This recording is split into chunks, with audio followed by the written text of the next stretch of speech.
Hello everyone, welcome to my YouTube channel. आइए शुरू करते हैं आज के क्लास को। आज के क्लास में मैं आपको रेट लॉ के बारे में बताने जा रहा हूं, यानी वेग नियम के बारे में, और वेग स्थिरांक के बारे में, यानी दर स्थिरांक के बारे में, इंग्लिश में रेट कांस्टेंट। ठीक है, तो पहले हम लोग वेग नियम सीख लेते हैं, उसके बाद हम लोग वेग स्थिरांक को जानेंगे। देखिए, वेग नियम क्या है, यानी दर नियम क्या है, यानी आपका रेट लॉ क्या है। ठीक है, तो टॉपिक क्या है हम लोग का, रेट लॉ। लिख देता हूं मैं यहाँ पे, रेट लॉ। ठीक है ना, तो ये आज के क्लास का ये टॉपिक है। आज के इस क्लास में मैं आपको रेट लॉ बताने जा रहा हूं, यानी कि मैं वेग नियम आपको बताने जा रहा हूं। ठीक है, वेग नियम, हिंदी में आप यूं कह ले इसे, क्या, वेग नियम या दर नियम भी कह सकते हैं। रेट लॉ यानी कि वेग नियम, वेग नियम। ओके, चलिए तो स्टार्ट करते हैं। वेग नियम क्या है बच्चों, देखो सबसे पहले इस नियम को समझने के लिए मैं एक रिएक्शन को एज्यूम कर लेता हूं। लेट सपोज एनी रिएक्शन, यानी एक रिएक्शन हम लोग अपने मन से मान के लेके चल रहे हैं। देखिए, मान लीजिए ये कोई एक रिएक्शन है जिसमें अभिकारक पदार्थ ए है और अभिकारक पदार्थ बी है। ये ए और बी आपस में रिएक्शन कर रहे हैं, और रिएक्शन के बाद ये आपस में रिएक्शन करने के बाद दो प्रोडक्ट का फॉर्मेशन कर रहे हैं, सी और डी। ठीक है, चलिए तो ध्यान दीजिए, ए और बी आपस में रिएक्शन करने के बाद सी और डी का फॉर्मेशन कर रहे हैं। अब आपको ये मैं समझा देना चाह रहा हूं। देखो, आप देखते हो ना कि किसी भी केमिकल रिएक्शन में आप जनरली देखते हैं कि उसे जब बैलेंस करते हैं, किसी भी रासायनिक अभिक्रिया के इक्वेशन को, समीकरण को जब संतुलित करते हैं, तो कहीं पे 2 लगाना पड़ता है, कहीं पे 3 लगाना पड़ता है, कहीं 4 लगाना पड़ता है। तो यहाँ पे ऐसा कोई ओरिजिनल रिएक्शन, मतलब कोई रियल रिएक्शन तो है नहीं, वास्तविक उदाहरण तो है नहीं। ये तो बस ऐसे ही मैंने आपको एक नमूना दे दिया ना कि ए और बी आपस में रिएक्शन करके सी और डी बना रहे हैं। ठीक है, तो यहाँ पे मैं क्या करता हूं कि आपको ये सपोज कर लेना है कि इस रिएक्शन को मान लो कि अगर जब संतुलित किया जा रहा होगा, तो मान लो संतुलित करते समय यहाँ पे कुछ ए लगाना पड़ा होगा, यहाँ मान लो कुछ बी लगाना पड़ा होगा, यहाँ मान लो कुछ सी लगाना पड़ा, और यहाँ मान लो कुछ डी लगाना पड़ा। ये स्मॉल लेटर में ए बी सी डी क्या है, तो ये है उसका क्या, ये उसका कॉफिशिएंट है, यानी ये उसका गुणक है। ये कब इस्तेमाल हुआ होगा, ये कब लगाना पड़ा होगा, जब समीकरण को संतुलित करना पड़ा होगा, है ना। तो समीकरण को संतुलित करते समय मान लीजिए कि यहाँ पर ए लगाना पड़ा, मान लीजिए यहाँ पे बी लगाना पड़ा, मतलब स्मॉल लेटर में। ठीक है, तो अभिकारक ए में मान लीजिए स्मॉल लेटर में ए लिखे हम, ये ए क्या है, तो समीकरण को संतुलित करते समय मान लीजिए जो कोएफिशिएंट लगाना पड़ा है वो यहाँ पे ए है, और वो कोएफिशिएंट इसका मान लीजिए बी है, इसका सी और इसका डी।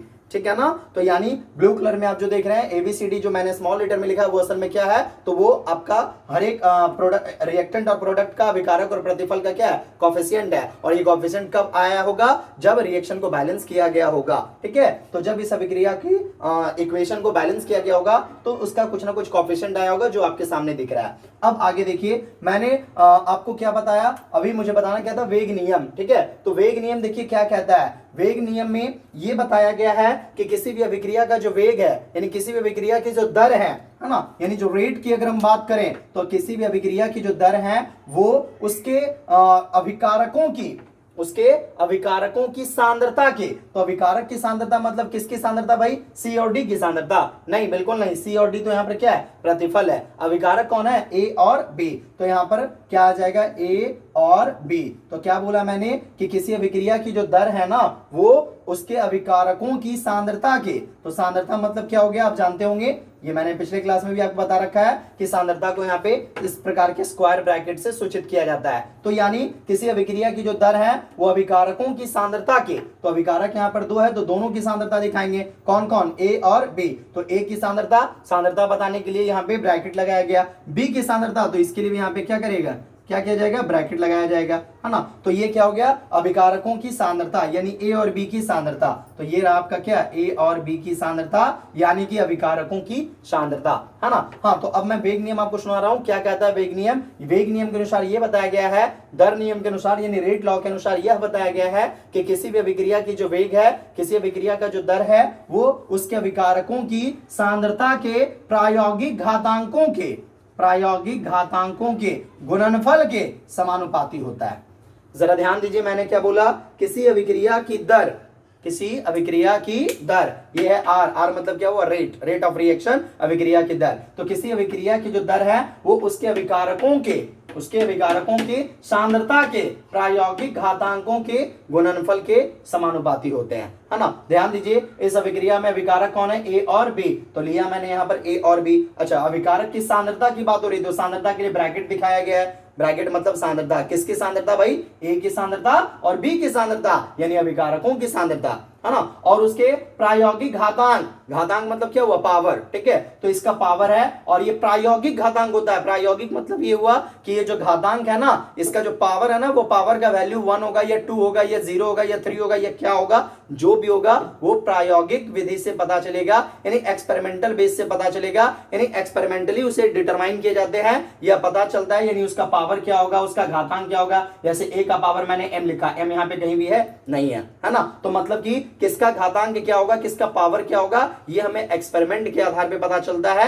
यानी प्रयोग करने से ही पता चलता है। जब एक्सपेरिमेंट करते हैं रिएक्शन पे तब जाकर समझ में आता है कि किस रिएक्टेंट का पावर क्या होना चाहिए, ठीक है। तो यहाँ पे मैंने अपने मन से मान लिया कि इसका कुछ पावर m है और इसका पावर कुछ क्या है, n है, ठीक है। तो मैंने क्या बोला कि किसी भी अभिक्रिया की जो दर है ना, वो उनके अभिकारकों की सांद्रता के प्रायोगिक घातांकों के गुणनफल के, गुणनफल देख रहे हैं ना, दोनों आपस में गुणा हुआ ना, तो ये दोनों का मल्टीपल प्रोडक्ट है ना, गुणनफल के समानुपाती होते हैं, है ना। तो यही है बाबू क्या, वेग नियम, यानी वेग नियम के अनुसार यह बताया गया है कि किसी भी अभिक्रिया का वेग उसके अभिकारकों की सांद्रता के प्रायोगिक घातांकों के गुणनफल के समानुपाती होता है, ठीक है। अब जरा ध्यान देना, ये जो प्रायोगिक घातांक मैंने लिया है, ए का घातांक मैंने लिया है m और बी का घातांक मैंने लिया है n, और मैंने क्या बोला कि m और n का जो मान है वो पता चलेगा एक्सपेरिमेंट के आधार पर, यानी प्रयोग करने पर पता चलेगा। ऐसे ये किसी थ्योरेटिकल वे में इसे पता कर पाना उतना आसान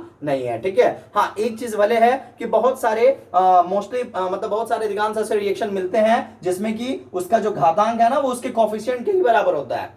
जी हाँ, यानी ये जो है ना, m का जो मान है वो बच्चों कई बार a के बराबर होगा और n का जो मान है वो कई बार b के बराबर होगा। मतलब आपको मैं ये समझा रहा हूं कि समीकरण को जब संतुलित आप करोगे ना, तो जो भी कोफिशिएंट आएगा ना, जनरली कई बार ऐसा देखा जाता है कि जिसका जो कोफिशिएंट होता है वही उसका पावर बन जाता है।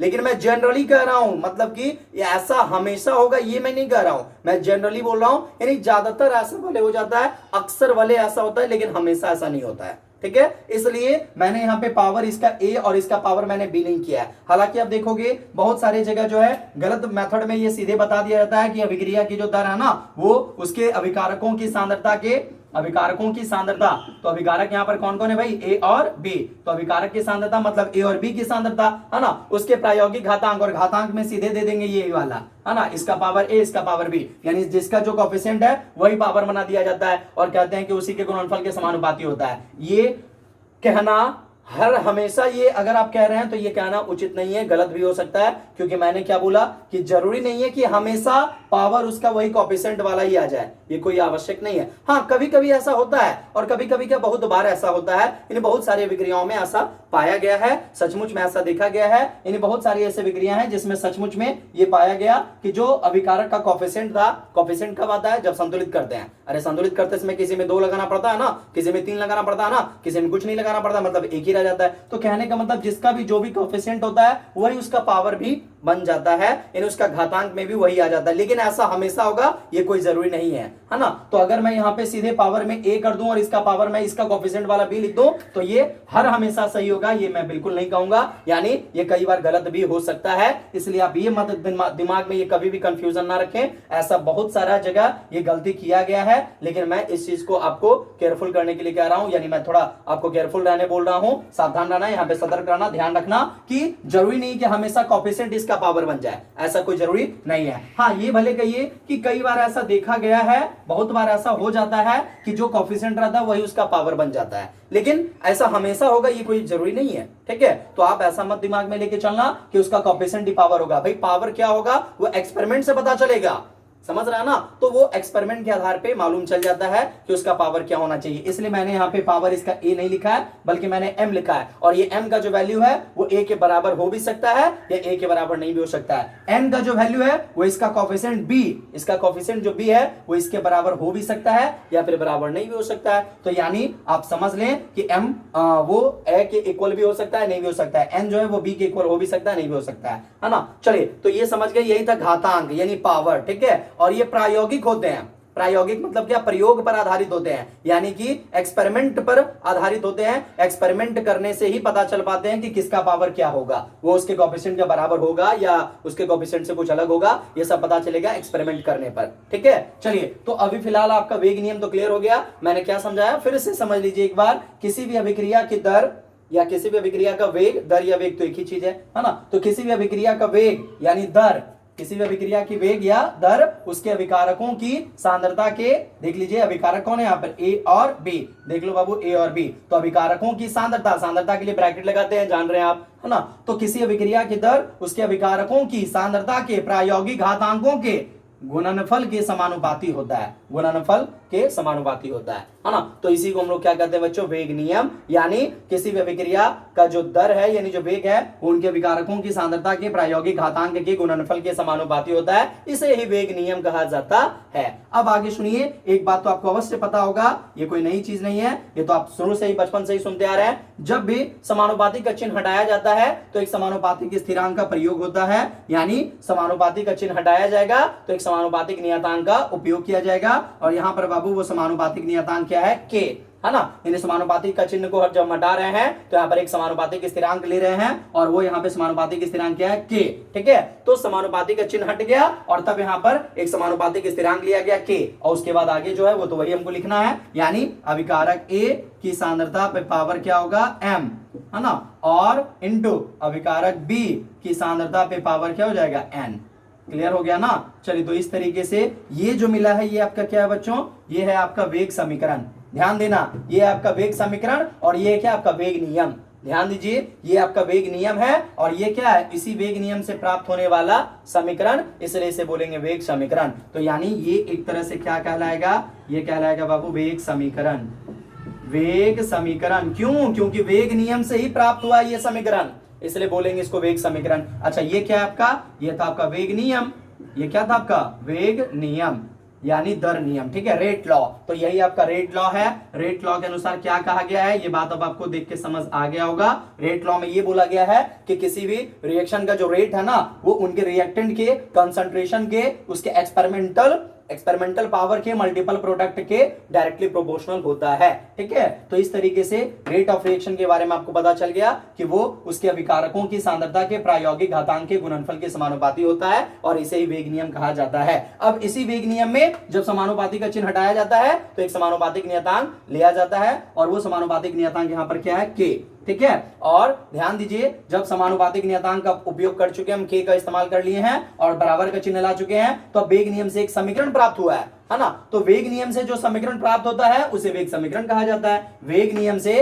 वेग का जो समीकरण प्राप्त होता है उसे ही वेग समीकरण कहा जाता है। तो ये वेग नियम भी समाप्त हो गया, वेग समीकरण भी आपका समाप्त हो गया। यहां तक किन्हीं को कोई कंफ्यूजन नहीं होनी चाहिए। अब जरा ध्यान दीजिए, ये वेग स्थिरांक क्या है ना। वेग स्थिरांक क्या है, अभी मैंने बोला था ना कि मैं अभी फिलहाल आपको वेग नियम बताने जा रहा हूं, उसके बाद वेग स्थिरांक मैं बताऊंगा। तो वेग स्थिरांक क्या है बच्चों, तो वेग नियम से जो वेग समीकरण लिखा गया है, इस वेग समीकरण में जो समानुपातिक स्थिरांक का उपयोग किया गया है उसे ही वेग स्थिरांक कहते हैं, है ना। तो मतलब ये जो के है ना, इसी को बच्चों क्या कहते हैं, वेग स्थिरांक। ठीक है, रेट कांस्टेंट। तो ये आपका एक प्रकार का समानुपातिक स्थिरांक था और इससे ही हम लोग क्या कहते हैं, वेग स्थिरांक कहते हैं। ठीक है ना। तो यानी यहां मैं लिख सकता हूं कि ये के क्या है, तो यही आपका बाबू वेग स्थिरांक या वेग नियतांक भी कह सकते हो। वेग स्थिरांक बोल लो या फिर गति स्थिरांक बोल लो या फिर दर स्थिरांक बोल लो, जो कहना है कह लो, है ना। क्योंकि वेग बोलो या दर बोलो, बात तो क्या है, एक ही होता है ना।